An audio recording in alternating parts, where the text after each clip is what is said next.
لوگ چلے جاتے ہیں اور اس سے میزبان کو ڈیفیکلٹی ہوتی ہے. اچھا اب لوگ زیادہ پہنچ گئے, کھانا کم تھا, تو حضرت شیخ ابو الحسن انطاکی رحمۃ اللہ تعالیٰ نے کیا کیا, دسترخوان لگایا اور اس دسترخوان پر روٹیوں کے ٹکڑے کر کر سجا دیے, رکھ دیے. اس زمانے میں تو لائٹ نہیں ہوتی تھی, چراغ ہوتے تھے.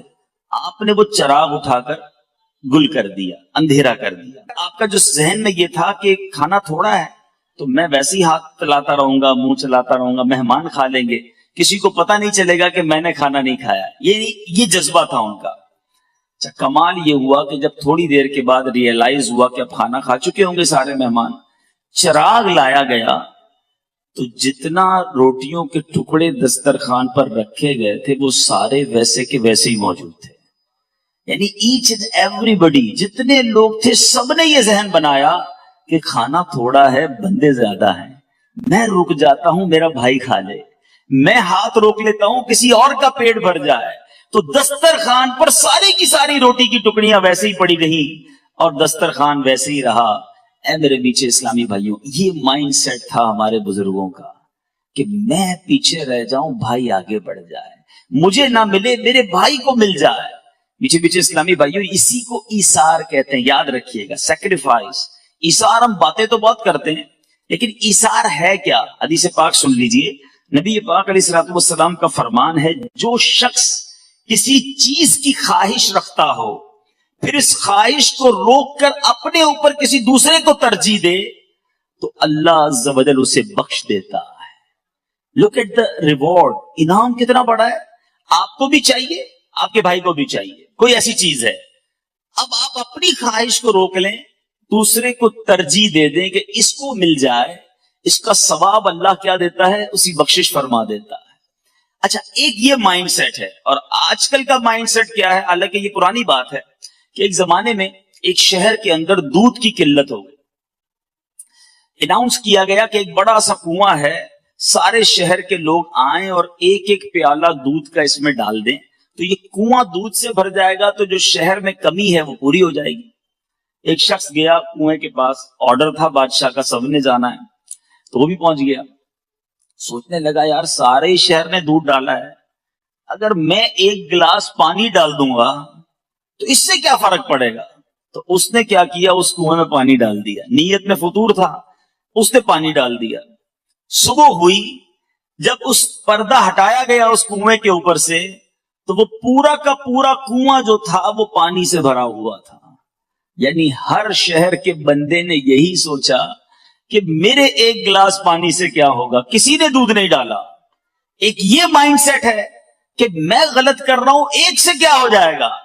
اور ایک وہ مائنڈ سیٹ تھا کہ میں بھوکا رہ گیا تو کیا حرج ہے میرے بھائی کا پیٹ بھر جائے. ایچ اینڈ ایوری بڈی وہاں بھوکا رہا اور یہاں پورے شہر نے پانی کا گلاس ڈال دیا. میں کس طرف کی سوچ رکھتا ہوں کہ میرا بھلا ہو جائے, سامنے والے کا بیڑا غرق ہو جائے, یہ میرا ذہن ہے.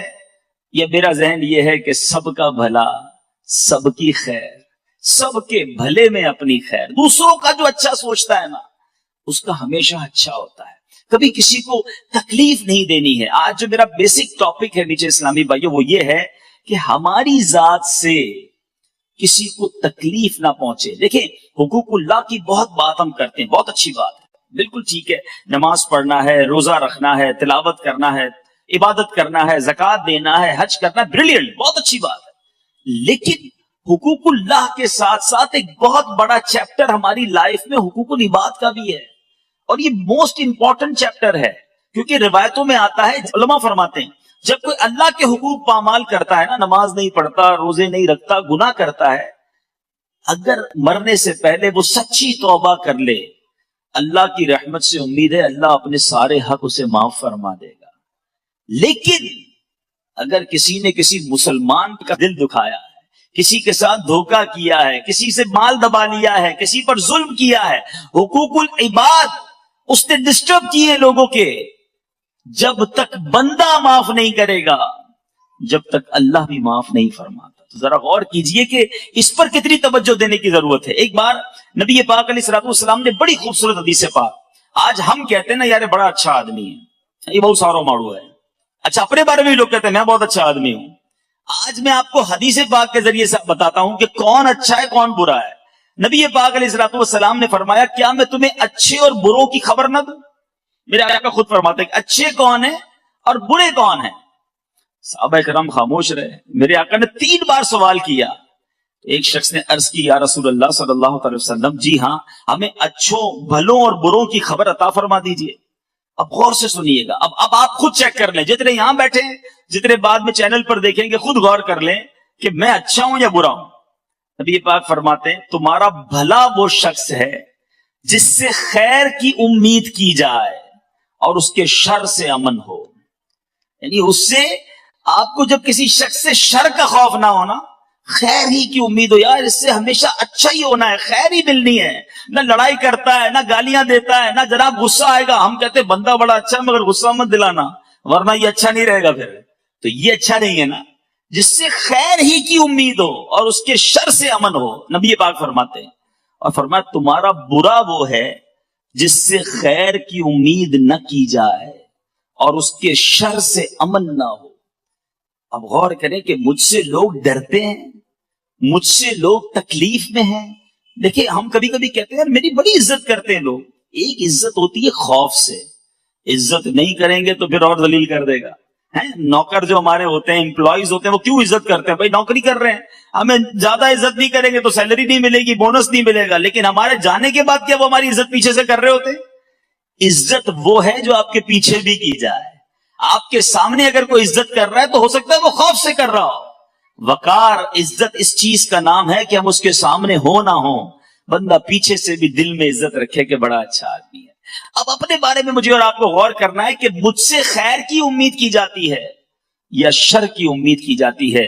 نبی پاک علیہ الصلوۃ والسلام کی ایک بڑی اہم حدیث پاک اگر آج یہ آپ سب کو یاد ہو جائے نا, اور آج اس بیان کا سمجھ لیں مین آبجیکٹ یہی ہے.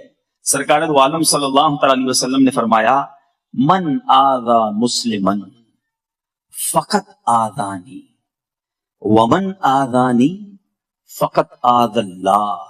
مختصر حدیث ہے لیکن کمال بات فرما دی میرے آقا نے. فرمایا جس نے کسی مسلمان کو تکلیف دی اس نے مجھے تکلیف دی, اور جس نے مجھے تکلیف دی اس نے اللہ کو تکلیف دی. اب غور کر لیجئے. اچھا ہم کیا کرتے ہیں, ہم اپنوں کو تکلیف نہیں دے رہے ہوتے, جو ہمارے اسٹیٹس کا ہوتا ہے, ہمارا رشتہ دار ہوتا ہے, ان کا تو خیال رکھ لیتے ہیں.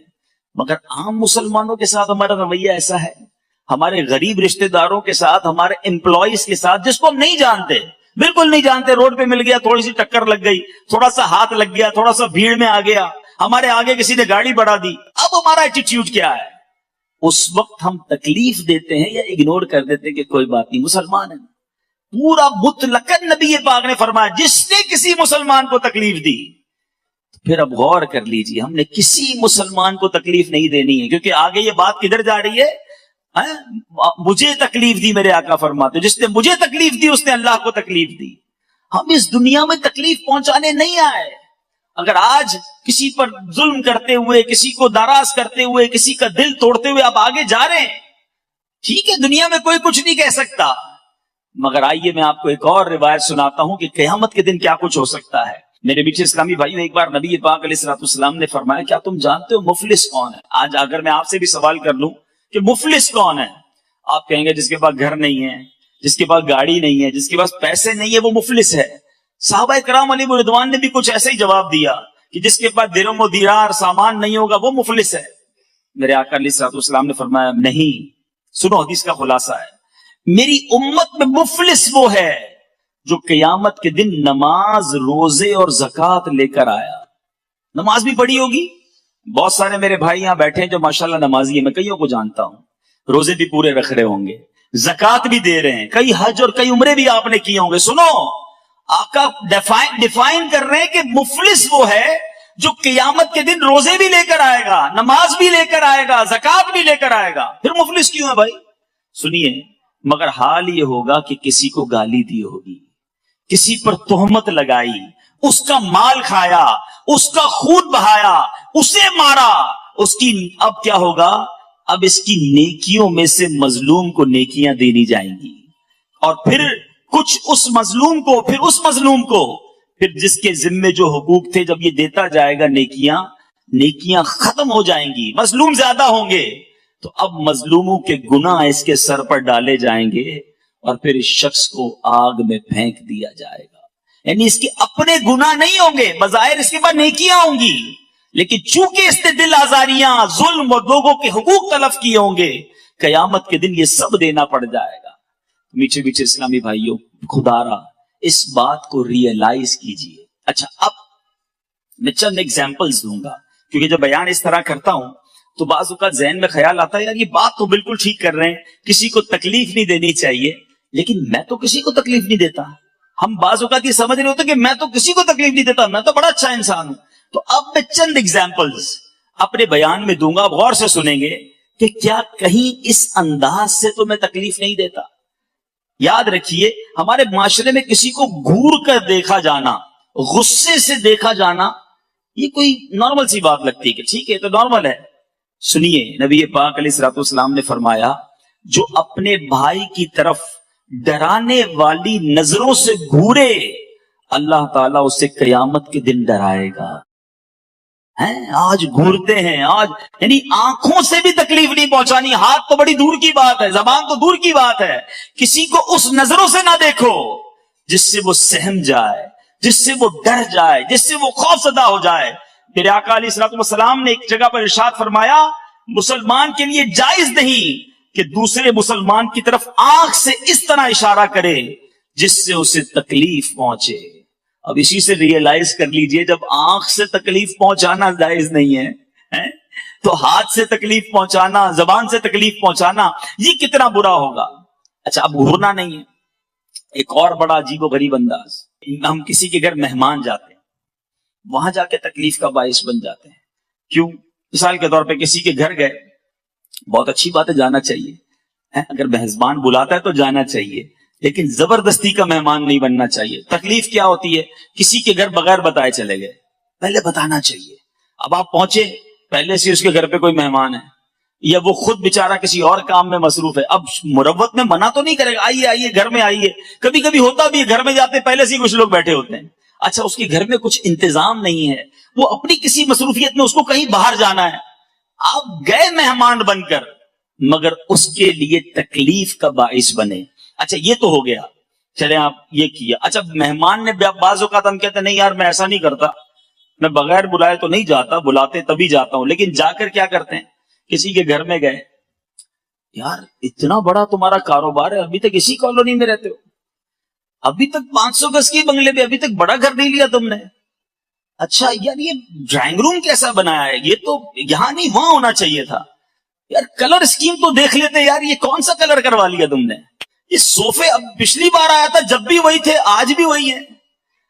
اب بندہ بولے یار میں نے مہمان بلایا، انسپیکٹر بلایا ہے، گھر میں جاتے ہی گھر کی خامیاں نکالنا شروع۔ اچھا کھانا لگ گیا تو کھانا لگتے ہی کھانے میں کیڑے نکالنا شروع، یار میں تو چکن کھاتا ہی نہیں ہوں، میں تو آج کل چاول نہیں کھا رہا۔ اب بندہ بولے یار پہلے بتا دیتے حضرت آپ کیا نہیں کھاتے کیا کھاتے، لسٹ بھجوا دیتے میں وہی بنا لیتا۔ یہ سب تکلیف کا باعث چیزیں ہیں۔